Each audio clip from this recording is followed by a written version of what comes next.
It's all about the noise. How the mighty 1,200 horsepower WT16 growls like a badly hungover grizzly bear when you punch the gas pedal. The psychotic calliope routine from the 4 turbochargers as you change gears, a cacophony of chuffs and puffs, whooshes and whistles right behind your head that sounds like you're about to be run over by the 20th Century Limited. And the white noise roar of the wind over your head as you effortlessly blow through the 200-mile-per-hour barrier, headed, like a ground-based Chuck Yeager, for the outer limits of road car performance.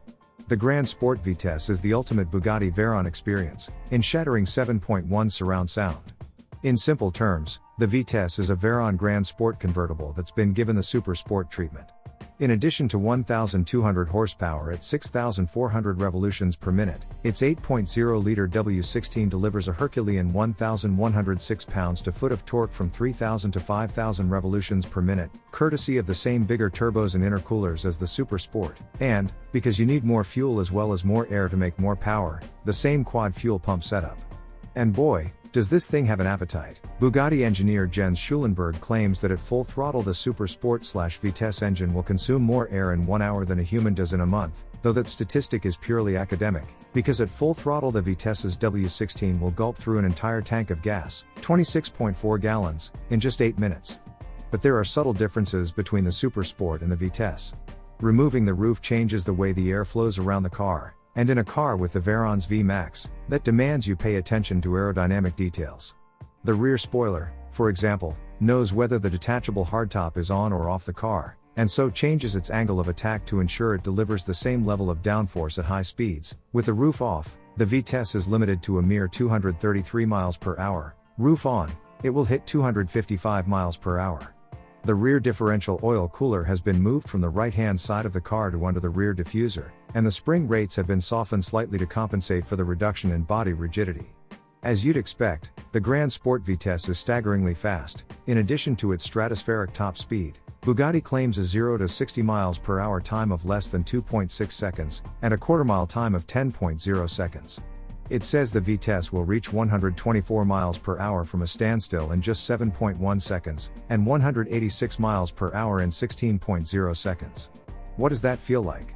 Like a Nissan GT-R on LSD. While the GT-R's acceleration to 100 miles per hour is impressive, the Bugatti maintains the same relentless thrust way beyond 200 miles per hour. Nail the gas in the Vitesse at 160 miles per hour in fifth, and it responds like a regular Corvette or Porsche 911 might at 60 miles per hour in third gear. It's truly staggering. Especially for a car that weighs almost 4,400 pounds. Simply put, the Vitesse alters the way you perceive the world. See a straight on any regular road, think of a number, and double it. That's the speed at which the Vitesse will be traveling when it arrives at the next corner. And that's no problem, because you simply hammer the carbon ceramic brakes and the Vitesse stops. Just like that. First will take you to 65 miles per hour, second to 92 miles per hour, and third to 122 miles per hour, so the Bugatti will simply annihilate regular traffic, shrinking safe passing zones to absurdly small parcels of space and time. Push hard through the twisties, and the handling devolves into mild understeer. The trick to canyon road cut and thrust in this car is to be just a little patient with the gas, and feed it in as you exit the turn. Get it right and you can feel a subtle change in the weighting of the steering as the Haldex system funnels more torque to the rear tires, and you know you've nailed it when you sense the massive 365 to 710 ZR540A Michelin's nibbling at the limits of adhesion as you power away from the apex. Attacking a series of fast, open sweepers in the Vitesse is almost a religious experience. At normal speeds, mooching through town, or cruising on the freeway, the Bugatti has the same easy drivability of the GT-R. In fact, it feels smoother and more refined than the edgy Nissan. The Veyron's 7-speed dual-clutch automated manual transmission, developed and built by British engineering company Ricardo, is more accomplished, and the ride is more compliant. And that's the utter genius of the Grand Sport Vitesse. For all its staggering power and performance, it's no hairshirt hypercar. You don't have to wrestle it into submission to drive it fast, and grit your teeth when you drive it slow. You can go 200 miles per hour with the roof off without mussing your hair, and you can crawl at 2 miles per hour in summer traffic along the Boulevard de la Crozette's in can and air-conditioned comfort. There are some who suggest that because the Bugatti Veyron is so user-friendly it is somehow less of a car. They're wrong. The Veyron is extraordinary, in every way. And the Grand Sport Vitesse might be the most extraordinary Veyron of them all. Former racer Pierre-Henri Raphanel, Bugatti's official test driver and quite possibly the world's bravest man, says the only thing preventing the Veyron from going beyond 270 miles per hour is tires.